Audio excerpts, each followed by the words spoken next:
La catapulta fue un instrumento pensado para derribar muros. Para nosotros es una herramienta de expresión política y una forma de llegar a vos. Comprando nuestros productos, ayudás a combatir la censura y la desinformación impuesta por los muros corporativos de hoy. Sumate.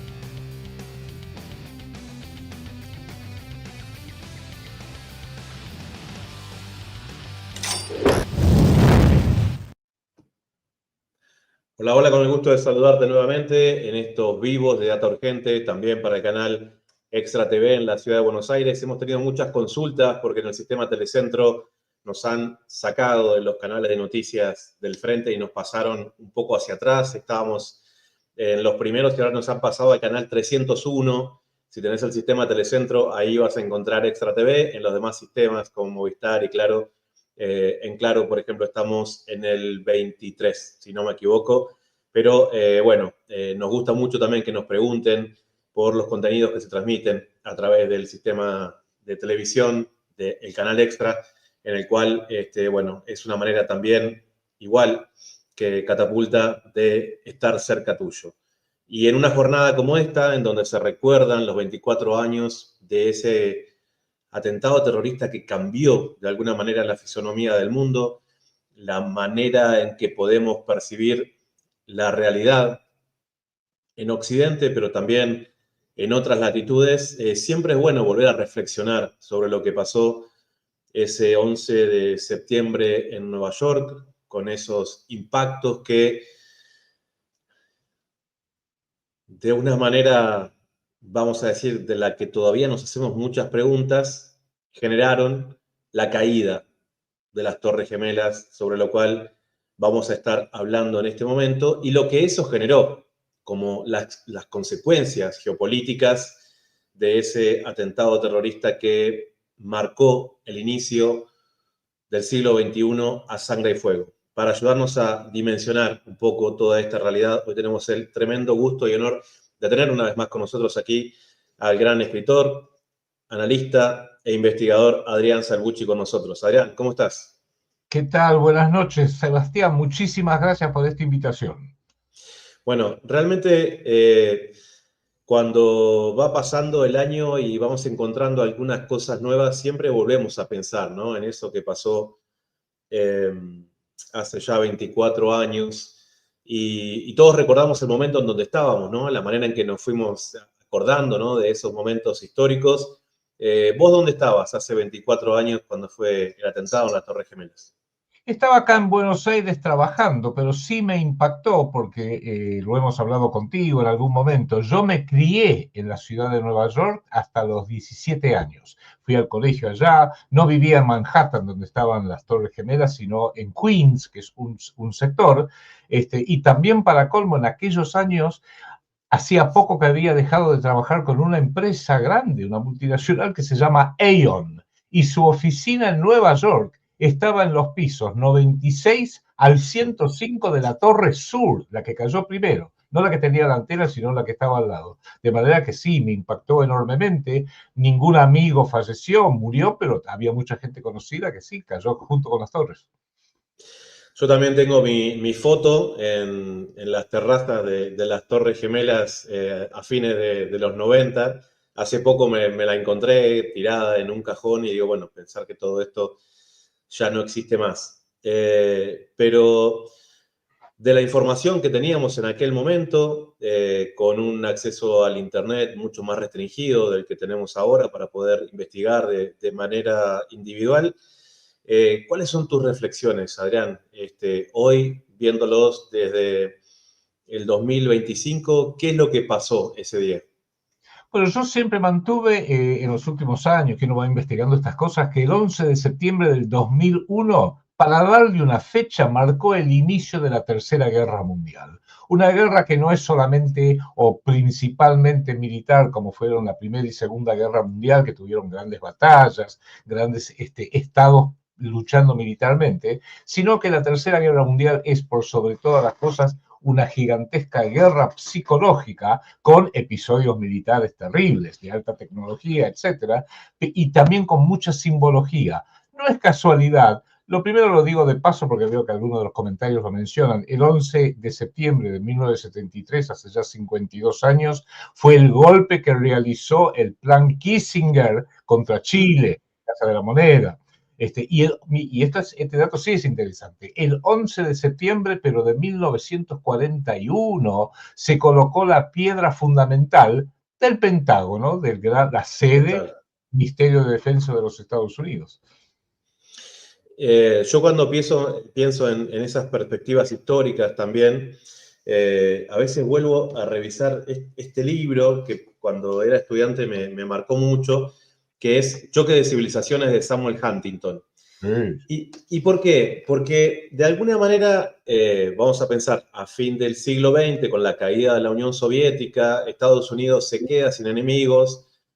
Estos halcones del Pentágono, que se disfrazan de escritores como Samuel Huntington, empiezan a crear sus propios enemigos en la década del 90, con este concepto de choque de civilizaciones, como si el mundo de Asia Occidental, del mundo islámico, pasara a ser una especie de enemigo de Occidente. Y esa creación, en definitiva, podría llegar a ser el camino que busque la justificación de esta postura militarista de los Estados Unidos para controlar o creerse, ¿no?, el gendarme del mundo. Y no esperaron ni siquiera un año para empezar el siglo XXI, en que, bueno, vimos de qué manera estos aviones impactaron contra las Torres Gemelas, pero uno de los temas en los que hay mucha controversia todavía, yo tengo mi propia postura política, tiene que ver también, Adrián, con las leyes de la física. ¿Pueden dos aviones hacer caer de manera coreográfica a dos tremendas torres como son las Torres Gemelas? Bueno, evidentemente la mayoría de los estudiosos que han realizado, arquitectos por la verdad del 11 de septiembre, físicos por la verdad del 11 de septiembre, son los nombres de las agrupaciones y las ONG que se han fundado desde aquellos años, dicen exactamente esto que decís vos. Podrían haberse incendiado, hay infinidad de ejemplos de torres que se han incendiado en Londres, en Moscú, pero no colapsaron de esa manera y con esa perfección poco creíble. Lo que la mayoría considera es que se preparó la voladura con artefactos explosivos en cada uno de los pisos. Ayudó mucho que antes del 11 de septiembre había sido el verano en Estados Unidos, los meses de julio y agosto. Las Torres Gemelas tuvieron ambas periodos donde estuvieron cerradas, inclusive para empezar a reemplazar el amianto, que era su protección contra el frío, y eso fue una excusa para ir cerrando sectores enteros, y se cree, mucha gente cree, no hay pruebas por supuesto, de que se aprovechó también para meter con cuadrillas de alta confianza a los explosivos que luego fueron detonando de manera secuencial, de manera tal que cayeran con la perfección increíble con la que lo hicieron. Algunos inclusive han mencionado que pudo haber habido artefactos nucleares tácticos pequeños, pero sí disparados en secuencia, porque después hubo enfermedades que fueron aludidas, atribuidas al amianto, pero también otros podrían haber sido a radiaciones. Como sean, la verdad es que explotaron. La verdad es que dos aeronaves aparentemente sí chocaron, una desde el norte, la primera, y la segunda que estamos viendo en pantalla, desde el sur. El impacto fue casi perfecto en ambos casos. Supuestamente eran unos árabes terroristas de Al Qaeda que ya habían tomado algunas clases de aviación con pequeños monomotores Cessna, que apenas los podían maniobrar, pero ese día pareciera que estuvieron particularmente inspirados y pudieron atacarla como lo hicieron. Y la tercera nave que atacó, nada más y nada menos que el Pentágono, que ese mismo día estaba celebrando su aniversario, y tenía que ir a un sector muy determinado donde se estaba investigando la falta de 2,3 trillones de dólares que el Pentágono dijo, no los encuentro, che, a ver si alguien nos puede ayudar. Y armaron un equipo, se estaba reuniendo, porque esto lo anunció el entonces ministro de Defensa, Donald Rumsfeld, un día antes, el 10 de septiembre. Dijo, no ubicamos 2,3 trillones. lo vamos a buscar. Se armó el equipo para empezar a buscar, que se reunió el 11 de septiembre del 2001, y el Boeing 757 de American Airlines, que impactó al Pentágono, no fue directo, dio toda una vuelta de 255 grados, sin flaps, sin tren de aterrizaje, a más de 500 kilómetros por hora, y entró a la perfección apenas a 10 metros de altura en la parte que le correspondía entrar en el Pentágono. Una cosa increíble, realmente, evidentemente los musulmanes cuando se ponen las Pero pilas... aparte, semejante aparato no fue captado por ninguna cámara. Dicen que la Y no, secuencia era un poco lenta aparentemente y no se ve el avión. bueno, en realidad se sospecha que sí, hay dos hoteles, el Hotel Sheraton, uno de los hoteles Sheraton que está en la ciudad de Washington, y, y otro es una estación de servicio de la empresa City Oil, algo por el estilo, que tenía una estación de servicio, que nunca llegaron que tenían cámaras de seguridad, pero nunca se pudo tener acceso a esas cámaras de seguridad a ver qué vieron. Solamente hay un acceso de varias fotos fijas que en la secuencia te dan a entender que, bueno, sí, entró por ahí. No importa, porque lo más interesante es que si uno pone un Boeing 757 en el lugar de impacto en el Pentágono, uno diría, bueno, por acá entró, perfecto. Pero después, donde tendrían que haber entrado las alas y las dos turbinas, en una de las turbinas hay una ventana intacta y una señora mirando por esa ventana. Entonces uno diría, las leyes de la física aparentemente fueron suspendidas o modificadas el 11 de septiembre del 2001. Vemos estas imágenes y nos vuelve, ¿no? De alguna manera Ese fue el el cuarto recuerdo. avión que aparentemente se hizo una película con Nicolas Cage. Los pasajeros muy heroicamente entraron, los liquidaron, pero el avión terminó estrellándose en Hanksville, Pennsylvania, y se fueron para que, y ese iba a ir a la Casa Blanca, pero los heroicos norteamericanos pudieron evitar que los terroristas se salieran con la suya en el caso de la Casa Blanca. La experiencia nos dice que cuando tienen que hacer una película, o sea, ficción, es porque no pueden, de alguna manera, contrarrestarlo con la realidad, ¿no? Claro. Lo cierto es que, evidentemente, aquí faltan muchísimas respuestas. Este ha sido uno de los temas más censurados, creo yo, históricamente. Nos han bajado tantos videos de Data Urgente sobre este tema que ya se nos pierde la cuenta. Igual nosotros, como ves, somos un poco insistentes en por lo menos aportar una serie de elementos para que cada quien llegue a sus propias deducciones. El tiempo que yo llevo estudiándolo, debo reconocer, sí, que he sido de alguna manera uno de los seguidores de las investigaciones de Thierry Meyssan, que su libro, claro, él escribió el libro La Gran Impostura, que marcó de alguna manera un antes y un después en todo esto, y a partir de eso, bueno, muchos empezamos a hacer nuestras propias investigaciones, y de hecho, unos años después de eso, con un grupo de investigadores, trajimos a Thierry Meyssan aquí a la República Argentina para que diera una serie de conferencias y también tuvo su opinión sobre otros atentados de falsa bandera, como los que fueron en el 92 y en el 94 en la República Argentina. Alguna gente acá nos desafía un poco, Adrián nos dice, bueno, pero digan, ¿se cayeron las torres o fue una implosión? Mi perspectiva es que fue una demolición controlada. Sí, señor. Pero no significa que cualquier persona que piense una cosa diferente, bueno, yo tenga la percepción de que está fuera de la realidad o lo que sea. De hecho, es muy difícil. A mí me ha pasado de hablar con, por ejemplo, gente cercana, ingenieros en construcciones, y yo haciéndole esta pregunta, ¿no? Pero a ver, una estructura como la de las Torres Gemelas puede ser derribada de la manera que nos lo muestra la televisión con un avión y que se incendie y que en realidad ya el humo negro determinaba de que ese fuego tenía poco oxígeno, se estaba acabando.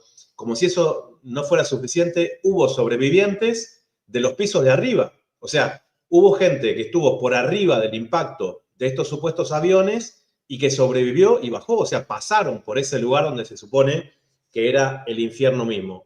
Y le digo, pero bueno, entonces, ¿por qué se cayeron? No sé, pero lo estoy viendo, me dice. Entonces, la imagen repetida al infinito está por encima no solo de las leyes de la física, sino por el razonamiento académico que puede llegar a tener un ingeniero, cosa que el Colegio de Arquitectos de Nueva York dijo algo diferente. Dice, no, nosotros no creemos que las torres se hayan caído por el impacto de los aviones. Bueno, eso es innegablemente como vos decís. Y fíjate vos que la información oficial, o sea, las copias de los videos de los canales, de los bomberos, tomados desde el aire, desde distintos ángulos de las torres cayendo, toda esa catástrofe que vimos, hay suficiente material como para que uno pueda comprobar lo que vos acabas de decir, la imposibilidad de que eso ocurriera con la espontaneidad que nos quieren hacer pensar, cuya espontaneidad nace en la mente enferma de Osama Bin Laden y los 19 terroristas terribles de Al-Qaeda, que Al-Qaeda, dicho sea de paso, 23 años después, le entregaron a Siria a Al-Qaeda. Pero no importa, no hablemos de cosas que son incómodas. Lo que es real es que las dos aeronaves que impactaron sobre las dos torres son imágenes muy impactantes, realmente te ponen la piel de gallina. Pero de lo que no se habla es que había, porque el World Trade Center era un complejo de 7, 8 edificios. El número 1 y número 2 son las Torres Gemelas, y el número 3, 4 y 5 son mucho más bajas. Pero estaba el World Trade Center número 7, que era un edificio que estaba justo al ladito de la Torre Norte, que tenía 47 pisos, que tuvo un incendio aparentemente provocado por la caída, los escombros, el fuego que caía de la Torre Gemela número 1, que fue la primera golpeada, pero fue la segunda en caer. Esa es la Torre Gemela que tenía la antena grande arriba. Ahora bien, el World Trade Center número 7 tenía incendios en varios pisos, está grabado, pero no lo impactó ningún avión. Sin embargo, está demostrado, porque está la filmación, que le dijeron a todo el mundo, bueno, salgan, salgan, salgan, porque esto está mal. Y de repente está grabado como a las 5:15 de la tarde, 5:20 de la tarde, el edificio número 7, de 47 pisos, cayó, como vos bien dijiste, como una demolición controlada en forma perfectamente vertical, sin irse ni para un lado ni para el otro, sin dañar ninguno de los edificios que estaban alrededor, que eran muy valiosos. Por ejemplo, el World Financial Center, que era otro centro de edificios con muchos bancos, la sede del Deutsche Bank en Nueva York. Todos esos edificios no, porque si llegaban a caerse de costado las Torres Gemelas, mamita querida, te imaginas que se te venga encima un edificio de 110 pisos, jorobado. No, cayeron convenientemente en forma perfectamente vertical. Y la torre número 7, de 47 pisos, no hay explicación alguna de por qué se vino abajo, salvo, como vos bien dijiste, que ya estaban planteadas todas las bombas para hacer una demolición controlada. Y yo tengo el informe, que es el informe oficial, de qué pasó el 11 de septiembre por el gobierno de los Estados Unidos, etcétera, etcétera. Y cuando hablan de la Torre 7, dicen en un párrafo, todavía no hemos podido determinar por qué se vino abajo. Me quedo tranquilo, está perfecto entonces. De manera que las mentiras por ellos mismos, que no han podido tapar, las cosas que le quedaron colgando por todos lados, son enormes. Por ejemplo, las torres eran públicas, pertenecían a la Autoridad Portuaria de Nueva York y Nueva Jersey, que es una entidad pública municipal entre la ciudad de Nueva York y el estado de New Jersey. Habían sido así desde que se empezaron a construir en 1967. Yo era pibe, me acuerdo que íbamos a verlo porque estaban levantando esta mole enorme. Tenía 14 años, una cosa increíble, lo que iba a ser después. Y justamente da la casualidad que decidieron privatizar las Torres Gemelas en julio del 2001. 2 meses, 6 semanas antes, para ser exacta, y lo hizo justamente un señor muy conocido que se llama Roland Lauder, que estaba a cargo de las privatizaciones del estado de Nueva York.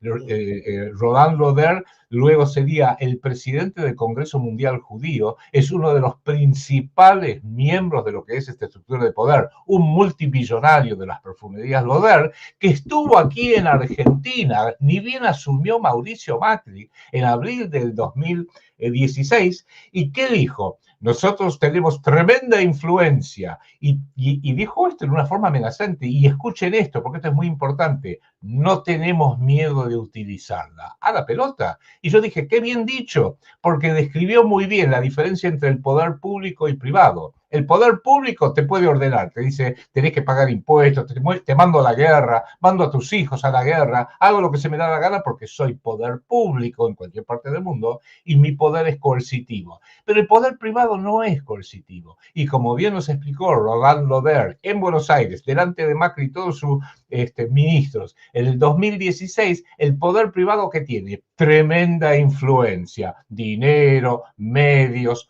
Hollywood, política, políticos inclusive, y lo que hace es te trata de convencer que algo es necesario para que después puedas entender aquello que va a ir ocurriendo. Y en ese aquello que va a ir ocurriendo en los últimos 24 años y cada vez más, insisto, hay tantos hilos sin atar, hay tanta evidencia que es solo cuestión de armarla y empezar a entender muy bien, y vos dijiste la palabra mágica, que para mí es la palabra clave en todo esto, fue un ataque de falsa bandera, que es un ataque que hace un país normalmente muy poderoso o una entidad muy poderosa o una ideología muy poderosa para tener una excusa para hacerle la guerra a alguien que no lo está atacando. Pero si yo puedo armar una mise-en-scène y les digo, mire lo que me hicieron, me lo hizo Osama Bin Laden, me lo hizo Al Qaeda, mire la barbaridad que le hicieron a Estados Unidos, pobre George Bush,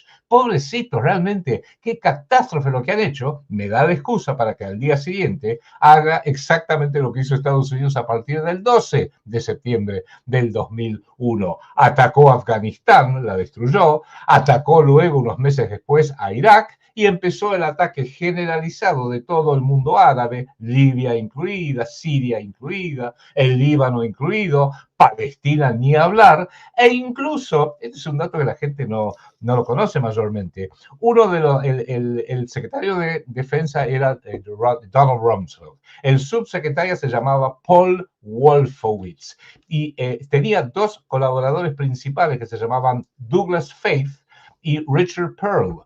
Y Douglas Faith había propuesto que el 20 de septiembre del 2001 habría que bombardear a la triple frontera de Argentina, Paraguay y Brasil. ¿Por qué? Y porque ahí están todos los terroristas en la triple frontera. Y no lo hicieron porque alguien dijo, no, primero vamos a entrar en Afganistán y el resto es historia. Pero casi también consideraron atacarnos a nosotros. Adrián, pero todo eso, los países que vos me estás nombrando, toda esta historia de la triple frontera y lo que se decía de presencia de Hezbollah vinculado a esto, esa es la agenda israelí, esa es la agenda sionista. Vos me nombrás una serie de apellidos en donde yo no puedo no vincularlos con los intereses sionistas desde los Estados Unidos. ¿Cómo ves vos los hilos de todo esto cuando nosotros el título que pensamos para este programa es quién atacó a las Torres Gemelas, y no estábamos pensando en quién manejaba, quién piloteaba esos aviones, sino quién lo planificó. Por supuesto, bueno, los tres mentores de esto que mencioné antes, Paul Wolfowitz, subsecretario de Defensa de Estados Unidos, subsecretario de Defensa de Donald Rumsfeld, Douglas Faith, el subsecretario para la política de defensa en aquel momento, Richard Pearl, que era el presidente de la Comisión de Asesores del Departamento de Defensa. Tomo esos tres nada más, porque podría mencionar mucho más. Son tres personajes de la colectividad judía, de doble nacionalidad, porque los tres tenían nacionalidad norteamericana, estadounidense, para poder integrarse al gobierno, pero también nacionalidad israelí. Y los tres, junto con un grupo muy amplio, mayormente de republicanos, pero no todos eran republicanos, son los que en 1997, 4 años antes, formaron un think tank, que era un centro de planeamiento, que se llamó Proyecto para un Nuevo Siglo Norteamericano. Porque ellos dijeron que el siglo XX es nuestro,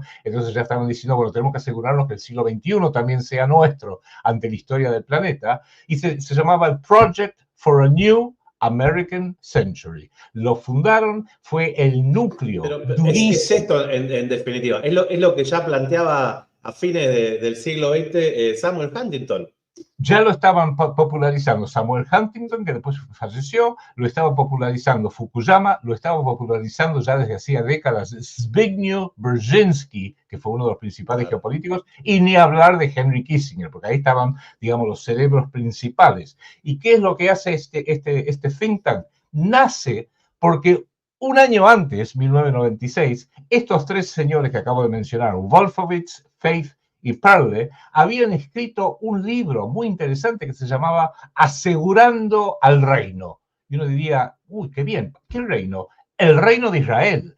Y era Claro. un plan que le propusieron a Benjamín Netanyahu, que en ese momento no era el primer ministro, había sido primer ministro y luego sería a partir del 2002, mi primer ministro ha sido durante casi una veintena de años con algunas interrupciones, donde decía cuál era la geopolítica que el Estado de Israel necesita para poder quedarse no solamente con Palestina y los territorios ocupados, sino lo que ya está diciendo hoy en día con total claridad el propio primer ministro Benjamín Netanyahu, quedarnos con partes de Egipto, quedarnos con Yemen, quedarnos con parte de Siria, quedarnos desde luego con Libia y quedarnos con todo el Medio Oriente en eso que ellos llaman el Eretz Israel, la gran Israel. Nos queremos quedar con absolutamente todo. Tan exagerado este proyecto para el nuevo ciclo norteamericano, que es, digamos, es el centro de los neoconservadores, que incluía algún demócrata, por ejemplo, como Victoria Nuland, porque Victoria Nuland estaba casada, o La está casada. repartidora de galletas de Kiev. Exactamente, exactamente. Ella estuvo en el gobierno de Barack Obama y también en el gobierno de Joe Biden, pero está casada con uno de los fundadores del proyecto para el nuevo siglo americano, que se llama, y no estoy diciendo malas palabras, el señor se llama así, Robert Kagan. Robert Kagan, el Kagan viene porque en realidad como son cásaros, Con K. centrados en Claro. Ucrania, el gran jefe de Casaria era el Kagan, así le decían, de manera que heredó el apellido muy simbólico y muy adecuado para su característica como persona. No sé si te acordás, pero uno de los que le compraban los terrenos a Mauricio Hirsch en Argentina, que vino a adelantar para buscar terrenos, sobre todo en la provincia de Buenos Aires, era un señor de apellido Kagan, con Bueno, K. todo, en realidad, lo que hay que hacer, vos sabés, Sebastián, es mirar la historia desde un punto de vista también geopolítico, porque somos demasiado cortoplacistas. Aún en el colegio, en la facultad, nos enseñan a pensar y a considerar las cosas en corto plazo. Pero en la geopolítica es largo plazo. Entonces, por ejemplo, si tomo un ejemplo como es el sionismo, que ya se venía preparando en el siglo XIX, el fundador oficial, que lo vemos hay una enorme foto en las reuniones del Knesset en Israel y en reuniones grandes de las entidades sionistas, era el abogado Teodoro Herzl, 1896, que falleció joven. Escribió un libro que se llamaba Un Estado Judío, y es en ese libro precisamente donde él, no en un párrafo, no en un renglón, sino en un capítulo entero, el capítulo dice, ¿dónde hemos de fundar esta futura patria israelí, sionista? Y te lo dice claramente, Palestina o Argentina. Pero ya estaban pensando a largo plazo, porque después vino la Primera Guerra Mundial, vino la Segunda Guerra Mundial, vinieron todos los desarrollos que conocemos. Después de 1945 estaba todo bastante preparado como para que los aliados de la Segunda Guerra Mundial le entregaran a Palestina a los judíos, lo hubieran hecho a otra velocidad, pero bueno, como el terrorismo urbano. El terrorismo urbano es un invento. Adrián, me habla de esto y no puedo dejar de pensar en tu último libro. Gracias, muchísimas gracias. Bueno, este libro lo escribí, y te agradezco que lo pongas, porque lo escribí en el año pasado. Palestina y Argentina, ya no es Palestina o Argentina, no, Palestina y Argentina, Y Argentina. dos blancos de guerra sionista. ¿Y por qué lo estoy ampliando ahora? Y lo voy a ampliar para incluir buena parte de lo que estamos hablando ahora, porque cuando escribí eso todavía no se había desarrollado la locura genocida del sionismo criminal de Benjamín Netanyahu, de su ministro de Finanzas Bezalel Smotrich, de su ministro de Seguridad Interior Itamar Ben-Gvir, que son todos criminales absolutos, pero bueno, pareciera que nadie los puede parar, lo cual nos da para pensar un poco de todo esto. Hay dos focos de guerra en el planeta, uno es Palestina El otro es Ucrania, que es el viejo país de los cázaros, que son los antepasados de los judíos Ashkenazim, y pareciera que nadie en el planeta Tierra los puede parar. Por más que fue Volodymyr Zelensky y se sentó así chiquitito hace unos meses en la oficina oval con Donald Trump, y Donald Trump le dijo, sos un líder, sos esto, estás arriesgando mucho, dejate joder. Yo dije, bueno, seguro que ahora vuelve a Ucrania y renuncia. No, para nada. Fue a Ucrania, siguió siendo de la guerra a Rusia, cada vez le mandan más armas y tiene el apoyo irrestricto de la Unión Europea e indirectamente también de Estados Unidos. Con lo cual, cuando uno se hace la pregunta, ¿cómo es que hay dos personas, Benjamín Netanyahu y Volodymyr Zelensky, que nadie en el planeta Tierra los puede parar? ¿Será que su poder es tan grande que ni siquiera el presidente de los Estados Unidos lo puede parar? Es para pensarlo, porque creo que nos está dando el indicio de que la futura guerra sionista no es solamente contra Argentina, es contra el planeta entero. Lo que estamos viendo hoy es que el sionismo se está quedando con el planeta entero de una manera que la gente no lo ve. Y lo hacen en gran medida, para no alejarnos demasiado de lo del 11 de septiembre, a través de estos planes de lo que vos has llamado muy correctamente las banderas falsas. Y la bandera falsa, como te decía, es generar una situación de guerra contra alguien que uno quiere tener una buena excusa para realmente romperle la cabeza. ¿Viste lo que me hizo? Salió en todas las cámaras, tiraron abajo las Torres Gemelas. ¿Cómo pueden hacer una cosa así? Y quedó perfectamente justificada para tomar supuestas acciones de venganza. Pero los episodios de bandera falsa sionistas, tenemos muchos. Uno fue en 1967 durante la Guerra de los 6 Días, cuando vistieron a varios aviones de caza israelíes con los colores de Egipto para hacer creer de que era Egipto que había bombardeado un barco que se llamaba el USS Liberty. Pero no se hundió el barco. Mataron 35 marineros, hay como 171 heridos, y el capitán hasta el día de su muerte dijo, lo hizo Israel. Pero bueno, de eso no se hablaba. El presidente era Lyndon Johnson. Tenemos el affair Lavon, la operación Susana, según se conoció, de julio de 1954, donde también quisieron hacer pasar como que los egipcios atacaban intereses británicos y norteamericanos y que eso iba a justificar que Inglaterra y Estados Unidos hicieran la guerra contra Egipto, pero no les salió del todo muy bien. Los dos casos más conocidos, bueno, para nosotros son la de la embajada del Estado de Israel de marzo de 1900. Te perdimos ahí, Adrián. A ver si te recuperamos. Bueno, estamos hablando con Adrián Salvucci sobre este 24 aniversario de lo que fue ese atentado terrorista en las Torres Gemelas que marcó un antes y un después en la historia. Estamos viendo también algunas de las imágenes en las cuales bueno, ha participado el presidente Donald Trump con su esposa Melania, ahí lo vemos, con un semblante que tal vez no nos tiene tan acostumbrados a verlo, no se lo ve del todo cómodo. Lo sacamos un poquito a esta imagen que se congeló de Adrián, esperando que pueda regresar. Habría que ver realmente si la información que tienen, por ejemplo, algunos mandatarios del mundo, en un momento el presidente Putin hizo una especie de amenaza con revelar lo que realmente había pasado ese día. El presidente Trump en campaña dio a entender, sin hacer del todo específico, de que había mucha información que todavía no se conocía vinculado a ese atentado terrorista.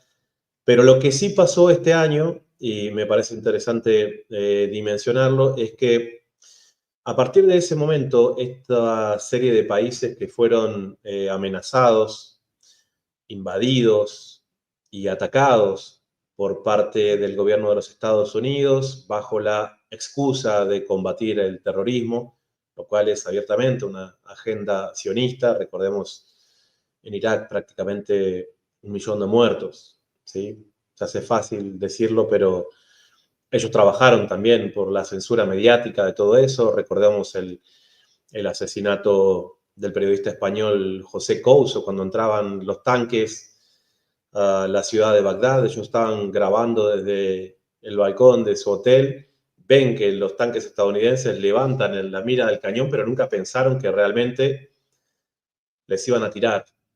Y eso fue el inicio de estos proyectos de censura a partir de la eliminación física de nuestros colegas periodistas, que hoy vemos la continuidad en la Franja de Gaza. No han existido nunca en la historia una cantidad tan grande de periodistas que son objetivos militares a través de los cuales se gasta incluso muchísimo dinero para terminar con la vida de estas personas que están dispuestos a arriesgar todo para que el resto del mundo, los que estamos fuera, por ejemplo, de la Franja de Gaza, sepamos realmente lo que ahí está pasando. Pero lo cierto es que en ese plan, que hubo un comandante de la OTAN que lo mencionó de manera abierta, en el cual ellos pensaban generar cambios de gobierno en una serie de países, en algunos de los cuales lo consiguieron, ¿sí? Como en Irak, como en Libia, recientemente, el año pasado, en Siria. Pero este año se chocaron contra ese talón de Aquiles que resultó ser la República Islámica de Irán. Ellos habían dejado deliberadamente hasta el final a la República Islámica de Irán y sus proyectos de bombardeo bajo la excusa de estas campañas islamófobas que cruzan todo el planeta Tierra, esperando que, bueno, Irán cediera o que ante los bombardeos existiera una corriente política que lograra desestabilizar el gobierno revolucionario de la República Islámica desde dentro. Y eso no pasó. No solamente no pasó y unificó al pueblo iraní, sino que la respuesta militar de la República Islámica fue tan contundente que fue el propio Israel y también directa o indirectamente Estados Unidos, el gobierno de Donald Trump, quienes tuvieron que sacar la banderita blanca porque esa supuesta cúpula de hierro que estaba sobre Tel Aviv resultó ser una coladera de plástico. Y muchos misiles balísticos diseñados, desarrollados en la República Islámica impactaron contra sus objetivos en el centro de la ciudad de Tel Aviv. Y claro, los persas tienen 5.000 años de historia en sus espaldas, no tenían pensado ir a ningún lugar. Ellos estaban ahí, incluso en las calles, en los parques, como una manera de mostrar un respaldo a su propio gobierno de que esa respuesta militar iba en nombre de todo el pueblo iraní. En cambio, los colonos, que esos son, ellos mismos se llaman de esa manera, empezaron a ver de qué manera salían a Chipre, como sea, aunque sea en un buque 5 estrellas nadando o en una tabla de surf, porque no están dispuestos a arriesgar mucho más que los beneficios que le da vivir sobre los cadáveres de los palestinos, porque no están dispuestos a arriesgar las vidas de sus propios hijos cuando la resistencia tiene con qué devolverles las agresiones que ellos están generando, no solamente contra el pueblo palestino, sino contra todos y cada uno de esos países. Entonces, este proyecto que empezó con la caída de las Torres Gemelas y que pensaba en un Asia occidental, Oriente Medio, como hay mucha gente que le dice todavía, dominado por Occidente, se encontró con ese muro inquebrantable del pueblo iraní. Por eso es importante dimensionarlo, ¿sí? En este contexto, volver a repensar, ¿no? Todos y cada uno de estas acciones, porque muchas veces se empieza a contar las historias a partir de bases que no tienen un sustento de realidad. Y entonces hoy vemos las noticias, incluso me tocó participar de algunas charlas con colegas de otros países, de Centroamérica, el día de hoy, en los cuales ellos hablaban del grupo terrorista Al-Qaeda que había llevado adelante este atentado, y bueno, uno no puede quedarse callado y decir, bueno, pero recordemos que si Al Qaeda tuvo algo que ver con eso. Al Qaeda fue una creación de los Estados Unidos para que los talibanes tuvieran poder de fuego para resistir a lo que era el avance soviético en aquel momento. La propia Hillary Clinton, hay videos en los que decía que Al Qaeda es una creación, ¿sí?, de los Estados Unidos, y el propio Osama Bin Laden, que era parte de una familia muy rica, tenía vínculos directos con la familia Bush.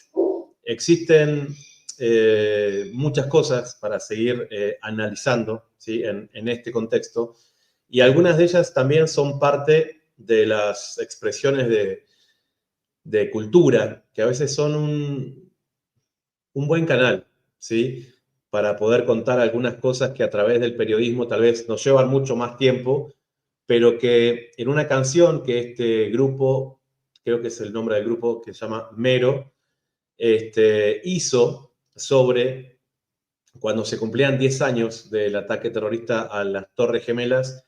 En 5 minutos vuelve a hacer un raconto de todo esto que venimos hablando con Adrián, mientras esperamos que él pueda retomar la conversación con nosotros. Mandame el mensaje a ver si habías escuchado alguna vez esta canción o si la estás escuchando por primera vez. Mirá.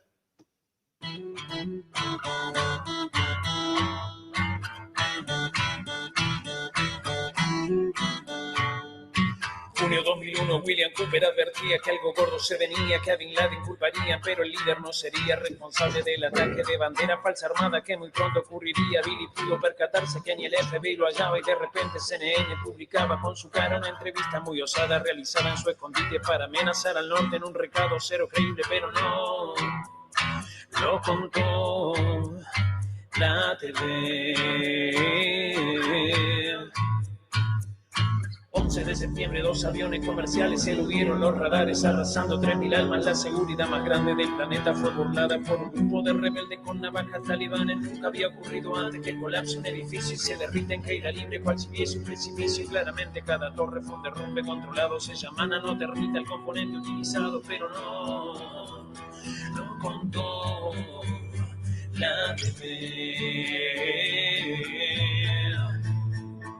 Humo negro destilaban porque oxígeno faltaba y eso revelaba que al ardor ya poco le quedaba. Nunca pudo comprobarse la teoría del colapso. Cada dato del informe resultó manipulado. 7 horas transcurridas de la torre ya caída. Sin tercero se desploma el World Trade Center. Se ven el motivo del derrumbe. No hay manera que lo prueben. Sin lugar a dudas, otra detonación asistida, pero no lo contó la TV. Los testigos que escaparon padecieron explosiones en los pisos inferiores, alejados del impacto. Unas angulares puntas en las vigas que quedaron acusaron un meticuloso método de corte, que es exactamente el modo en que el derrumbe se organiza para conseguir la convergencia que se hace ceniza, porque no hay forma en que tanto acero en bloque se derrita. Sin embargo, hierro líquido cayendo se veía, pero no lo contó la TV. No se hallaron casi cuerpos por la fuerza del colapso, pero un pasaporte intacto en las ruinas se encontraron. Por supuesto era de un terrorista ya identificado, un seguro responsable y coautor del atentado. A 3 días y sin pruebas, 19 son culpados, todos ellos musulmanes radicales conocidos del grupete de suicidas. 6 aún estaban vivos, nunca fueron retirados del legajo de imputado, pero no lo contó la TV. Un Boeing 757 que no pudo ser filmado hizo un hueco en el Pentágono de 5 metros magros. Tan preciso fue el impacto que bordea en el milagro. 38 metros de metal fueron gasificados. Solo casa logra un giro de 270 grados y aún así es una proeza. Yendo 800 por hora, el lugar más impermeable de la historia fue violado, penetrado por un aviador novato, flor de mago, pero no lo contó la TV. Hubo un cuarto avión raptado del que dicen fue estrellado por los mismos tripulantes que se habían amotinado, pero hay quienes escucharon los misiles y el impacto que regaron 8 millas del avión en 1000 pedazos, siendo el peor ataque terrorista nunca visto. Se ignoraron todas las medidas que usualmente aplican para colmo el protocolo de defensa, le identifican meses antes para hacer aún más turbio el acertijo, pero no lo contó la TV. Cada jefe negligente militar que estaba al mando consiguió ser promovido a un cargo superior al rango. La familia de Bin Laden exiliada de un plumazo y unos años mal doblado, adjudicándose el trabajo al caer. Es un invento de la CIA que entrenaba guerrilleros del país con terreno petrolero. Varios adiestrados en la tierra norteamericana que ahora lo declara ser el grupo que no mete el miedo, pero no lo contó la TV.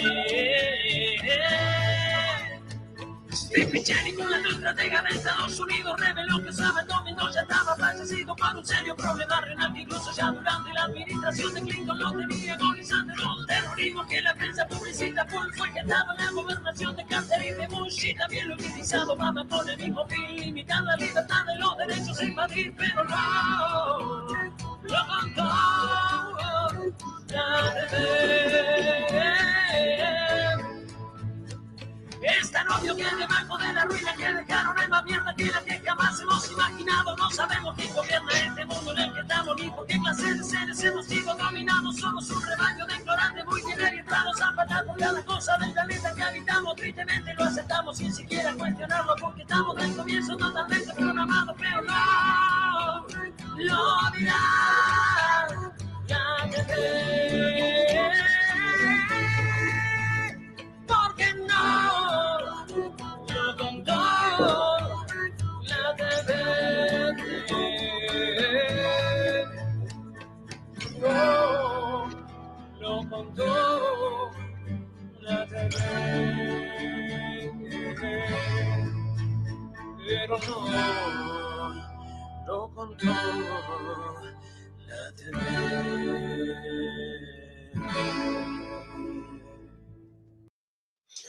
Bueno, ahora sí lo está contando la TV porque somos parte también de esa estructura y es una manera también de tratar de multiplicar las voces que hacen análisis más allá de las censuras corporativas.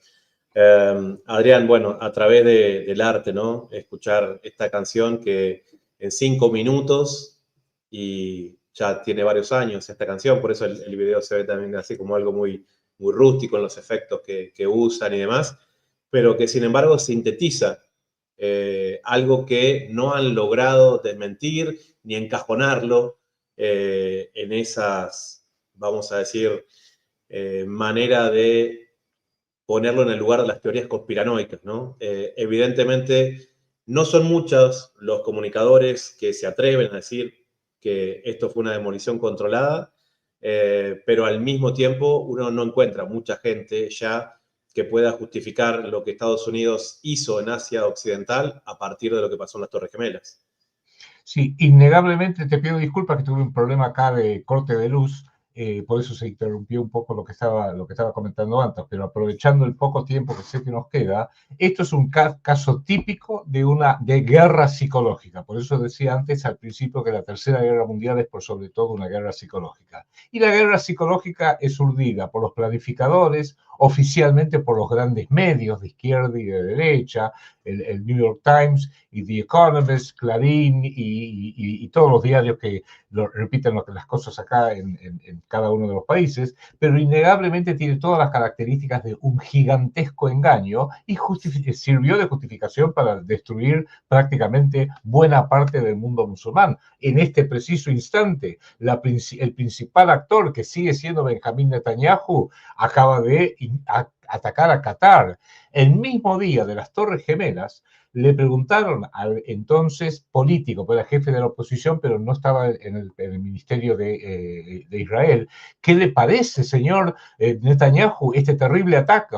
Y lo primero que dijo, está grabado, dijo, esto es muy bueno para Israel. Y después dijo, bueno, no es muy bueno para Israel, pero ahora los norteamericanos toman conciencia que los musulmanes fundamentalistas son enemigos de todo el mundo, no solamente de Israel, sino también de ustedes. Mira lo que hicieron. Y pudo, por supuesto, enganchar a Estados Unidos nuevamente en sus guerras, como hicieron con Irak, como acaban de hacer hace pocas semanas con Irán, como han hecho con Libia, como han hecho recién, hace pocos días, con Yemen. O sea, claramente Estados Unidos es un títere del sionismo internacional, y el sionismo lo que hace es, a través de organizaciones que tienen nombre y apellido, AIPAC, American Israeli Public Affairs Committee, Comité de Asuntos Públicos norteamericano-israelí, que financia la campaña de todos los políticos de izquierda y de derecha. Son los que tienen las llaves si te van a hacer entrevistas en la radio y en la tele o no, si te van a hacer las preguntas que te convienen o no, y el Senado de Estados Unidos, la Cámara de Diputados, la presidencia, no importa que sea un gobierno de izquierda o de derecha,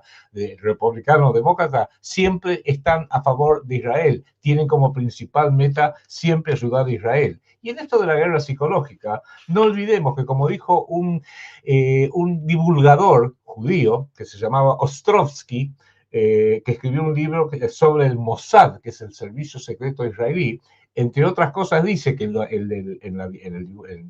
logo del Mossad, que está en hebreo, obviamente ninguno de nosotros lo puede entender, dice: a través de la decepción librarás la guerra. A través de la decepción librarás la guerra, que es lo que viene haciendo Estados Unidos junto con principalmente la CIA de los Estados Unidos, el MI6 británico, y en el caso de Argentina lo hizo con la CIDE a lo largo de la pseudo presidencia de Menem, de Kirchner, de la Rúa, ni hablar de Macri y ni hablar del detestable usurpador de la presidencia de la nación que hoy nos avergüenza a los argentinos, que es Javier Milei, y sus agentes del Mossad como la señora Bullrich, casada con Guillermo Yanco, que evidentemente también tiene fuertes conexiones. Nadie anda con una tarjeta que diga: soy miembro de la CIA, toma mi tarjeta, soy miembro del Mossad. Obvio que no, porque no son estúpidos en ninguna parte del mundo si trabajan para un servicio secreto. No me importa que sea el norteamericano, el israelí, el chino o el ruso. Claramente tienen que disimular,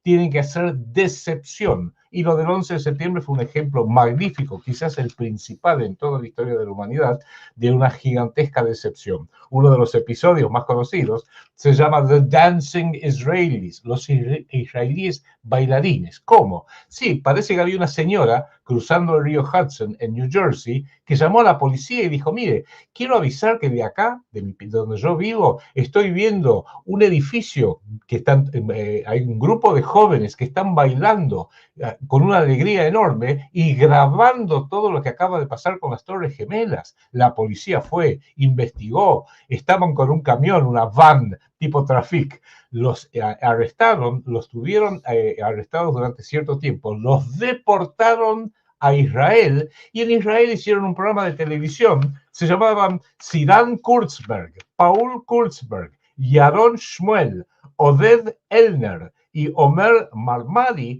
diciendo: nosotros solamente queríamos grabar y dar testimonio de este episodio histórico. A la pregunta, ¿cómo hacían para saber que ese día iba a haber un episodio histórico? Sorpresa, y ellos ya estaban preparados con grandes cámaras, con todo el planeamiento en la terraza de un edificio para tener el mejor ángulo para poder grabar todo.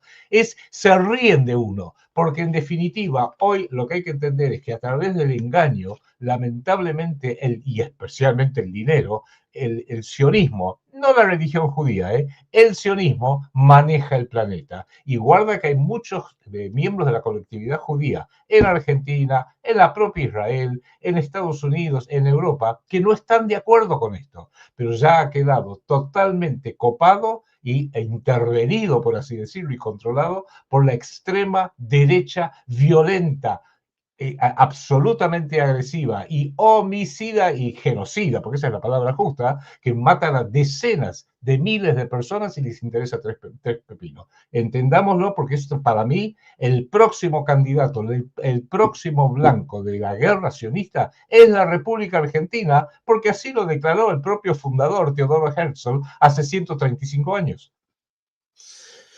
Cuando vemos la postura de Trump, recordamos que en campaña él había como esbozado que tenía algo para decir vinculado a las Torres Gemelas, nunca terminó de decirlo. Putin hizo algo parecido, diciendo como que si lo presionaban demasiado, él tenía información para decir qué era lo que había pasado ese día. ¿Cómo ves vos este actual gobierno de Donald Trump, sobre todo teniendo en cuenta el asesinato de este joven vinculado al Partido Republicano, que era un abierto sionista que prácticamente se reía del padecimiento del pueblo palestino? y que bueno, dando un discurso, este muchacho de apellido Kirk, en una universidad, sufrió un disparo en el cuello y fue asesinado una persona muy cercana al presidente Trump. ¿Crees que hay una posibilidad de lo que podría llegar a ser una guerra civil en Estados Unidos? Siempre está y cada vez pareciera más posible. Yo viví lo que fue toda la época de los grandes asesinatos de John Kennedy, Robert F. Kennedy, Martin Luther King, que realmente llevaron al país un poquito al borde de prácticamente de una guerra civil o una enorme fractura civil. Estaba la guerra de Vietnam, eran los años 60, era otra época. No había celulares que podían grabar todo era inferir las noticias, tratar de entenderlas, rearmarlos, entonces era más fácil. Hoy en día ya no, con los celulares, con toda la información, con la internet, es más difícil mentir, pero tienen herramientas poderosísimas, ni hablar de la inteligencia artificial y muchas más. Innegablemente no me gustaba Joe Biden para nada, pero el Partido Demócrata con Joe Biden, Kamala Harris, estaban apoyados por el ala cosmopolita, globalizadora del sionismo, el ala financiera de los bancos, por así decirlo. Mientras que Donald Trump se alió absolutamente con los fanáticos, psicópatas, sionistas, que no nos engañemos, no todo judío es sionista y no todo sionista es judío. Es más, el grueso de la financiación a favor de los procesos sionistas no viene de la colectividad judía de Francia o de Estados Unidos o de Gran Bretaña o de Argentina, viene de los protestantes evangélicos, que son otro rejunte de psicópatas al estilo de Milei. Por eso estuvo hace poco con el gran milagrero,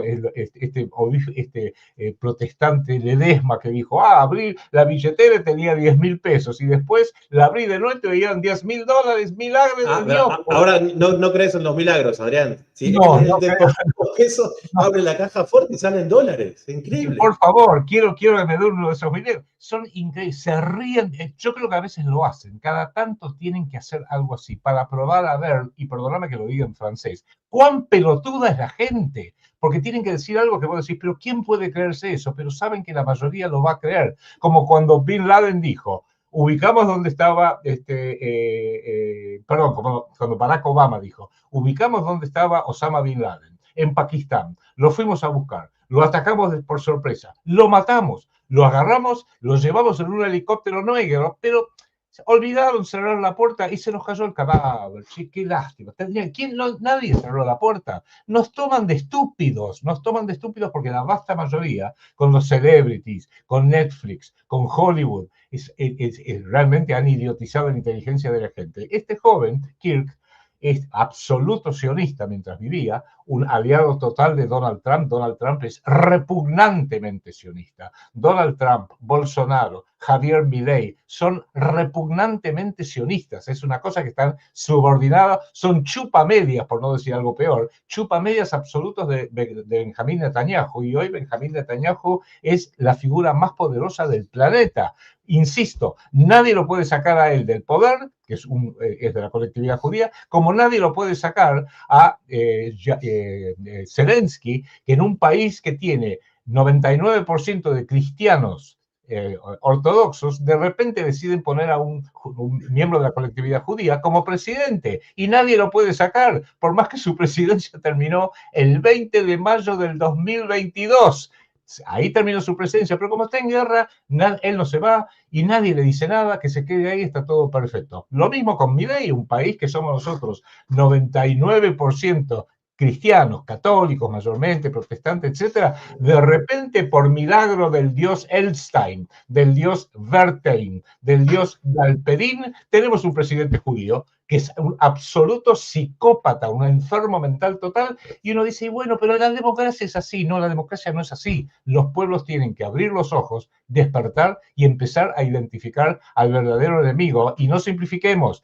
No es cuestión de decir, el enemigo, porque el hombre tiende a hacer estereotipos, son tal raza, son los judíos. No es así. Son los sionistas. Sí, que una gran parte, por supuesto, son de la colectividad judía, pero una gran parte no lo son. Tendemos todos a hacer estereotipos, como uno dice, los bolivianos son bravos, los chilenos son todos con Inglaterra, los paraguayos son vagos, porque el hombre tiende a estereotipar. Entonces, no cometamos el mismo error del siglo XX, de decir, son los judíos. No, por hacer eso en el siglo XX pagaron justos por pecadores en Europa. Lo sabemos muy bien, ¿no? Identificamos bien las cosas. No es una cuestión religiosa, no es una cuestión ni siquiera racial, es una cuestión ideológica. Y ahora apuntan contra Argentina. Necesitan la Patagonia argentino-chilena y se la estamos entregando porque tenemos a un psicópata, traidor, enfermo mental que usurpó la Casa Rosada, que usurpó la presidencia de la Argentina y decimos, no, pero no lo podemos sacar. Hay que buscar los mecanismos para poder hacer que gobierne a favor del pueblo argentino y no a favor del Estado de Israel. No olvidemos que en campaña, cuando fue al monumento de nuestra sagrada bandera en Rosario, fue enarbolando fanáticamente una bandera, la de Israel. Estamos ante el enemigo en casa y todo el mundo lo aplaude, porque evidentemente tal es la confusión que hoy afecta a Argentina. Y el 11 de septiembre, para redondear un poquito, el 11 de septiembre, si uno lo estudia a fondo, y yo voy a republicar el libro que vos tuviste la gentileza recién de mostrar, que escribí el año pasado, Palestina y Argentina, dos blancos de guerra del sionismo, lo voy a publicar nuevamente, espero en los próximos meses, ampliándolo para que incluya, entre otras cosas, ¿qué pasó realmente el 11 de septiembre? La muerte de Kennedy, cuando sacó los documentos de la muerte de Kennedy, es más que evidente, de Donald Trump, es más que evidente que lo mató David Ben Gurión, lo mandaron a matar. Los israelíes, David Ben Gurión y el Mossad, porque John Kennedy dijo, no, ¿por qué ustedes tienen la bomba atómica? Yo no sabía eso. ¿Quién le dio esta información? ¿Quién le pasó estos secretos? Y quiero, inspeccionar las instalaciones. Y le dijeron, no tenemos nada, no tenemos nada. John Kennedy siguió insistiendo y el 22 de noviembre de 1963 tuvo algún problemita y nunca más se habló del tema. Entonces, entendámoslo, ¿cómo es? Las propias autoridades judías de todo el mundo, tanto israelíes como en el resto del mundo, dicen que no hay más de 30 millones máximo, 30 millones judíos en todo el planeta. Es mucho, pero el planeta tiene 8.000 millones de habitantes. 30 millones comparado con 8.000 millones es el 0,3% de la humanidad. Repito, 0,3% de la humanidad son miembros de la comunidad judía y el 99,7% no lo somos. Entonces, ¿cuál es la razón por la cual hay esta desproporción antidemocrática, esta desproporción absolutamente absurda entre una colectividad tan chiquitita que tiene un poder planetario? Y yo creo que tiene mucho que ver con que no solamente tienen dinero, lo cual está perfecto, si tienen dinero está bien ganado, bien, no, controlan las monedas, controlan los entes que emiten el dólar, el euro, el peso argentino, por más malo que sea, la libra esterlina, controlan las instituciones, Fondo Monetario Internacional, Banco Mundial, los grandes bancos privados, los bancos centrales, son los que controlan el dinero del planeta a través de algo que yo llamo la magia negra babilónica, que es talmúdico y les viene como una herencia de miles de años. Adrián Salvucci, agradecerte muchísimo una vez más por haber estado aquí con nosotros, a pesar de que tuviste ahí un problema con un pequeño corte de luz, volviste, lo valoramos muchísimo para poder redondear esta charla que incluso a 24 años de lo que fue ese atentado terrorista que ha generado tanta repercusión a nivel mundial, tanta estela de muerte detrás de ese episodio también, creo que es importante seguir analizándolo. Te mando un abrazo muy grande, felicitaciones por la nueva edición que vas a tener del libro de Palestina y Argentina, estaremos ahí muy pendientes de eso. Gracias, un fuerte abrazo. Un abrazo. A ustedes también, a todos los amigos y amigas que nos ven por Data Urgente, importante que nos ayuden a difundir estos contenidos. Un abrazo grande.